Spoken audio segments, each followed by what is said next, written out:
Chicago Bulls at Los Angeles Lakers trade idea, yan ang ating pag-uusapan. Final seconds. Bryant for the win. Bang! Naku mga idol, Los Angeles Lakers desperado talaga na gumawa pa ng moves ngayong season. Lalo at naniniwala itong si Jovan Buha ng The Athletic, na target daw ng Lakers itong maalinman kana Zach LaVine, DeMar DeRozan or Alex Caruso. Pero mga idol, may lumabas na trade proposal sa pagitan ng Lakers at Chicago Bulls, na para nga sa Lakers ay makukuha nila sila Zach LaVine at Alex Caruso. Para naman sa Chicago Bulls ay makukuha nila sila Austin Reeves, D'Angelo Russell at Rui Hachimura. Yan nga mga idol ang nasabing trade idea ng dalawang kupunan, na ito talaga ang iniintay ng Los Angeles Lakers, ang makakuha pa sila ng kanilang third star player na makakasama nila LeBron at Davis.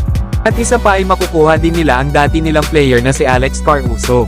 Isa nga itong mahusay na role player at lockdown defender. Isa pa ay makukuha din nila si Zach LaVine, ang two-time All-Star. Ang maganda nga dito kay Zach LaVine ay mas bata ito kesa kay DeMar DeRozan. At nasa kanya pa nga lang itong prime sa ngayon.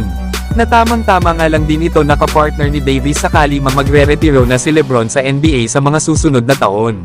Na kung sakali man na makukuha ng Lakers itong sila Zach LaVine at Alex Caruso, ay walang duda na lalakas ang kanilang perimeter defense dahil kay Caruso.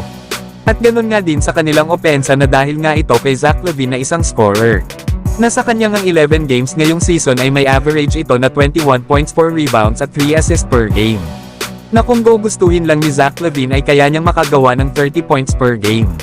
Kaya maganda ito para sa Lakers, lalo at kailangan nila ng player na kayang makagawa ng puntos kung sakali mang wala si LeBron sa loob ng court. Samantalang para naman sa Chicago Bulls ay makakakuha sila ng mga quality players. Lalo at itong si D'Angelo Russell ay dati nang naging all-star nang naglalaro pa ito sa Brooklyn Nets, na maaari nga itong maging second option ng Chicago Bulls sa likod ni DeMar DeRozan. At ang maganda pa nito ay makukuha nila ang dalawa sa mga rising star ng Lakers na sila Rui Hachimura at Austin Reeves, na talaga namang maganda ang magiging future ng mga ito sa kanilang kupunan. Kaya solid din ang mga players na makukuha ng Chicago Bulls sa Lakers kapag nagkataon. Na iniintay na nga lang ang magiging desisyon ng Chicago Bulls kung gagawa ba sila ng trade after ng December 15. Kung saan pwede na i-trade ang mga players na bagong sign ng kontrata. O di naman kaya ay bago ang trade deadline. Na panigurado na hindi magdadalawang isip ang Lakers na mag-inquire sa Chicago Bulls patungkol dito.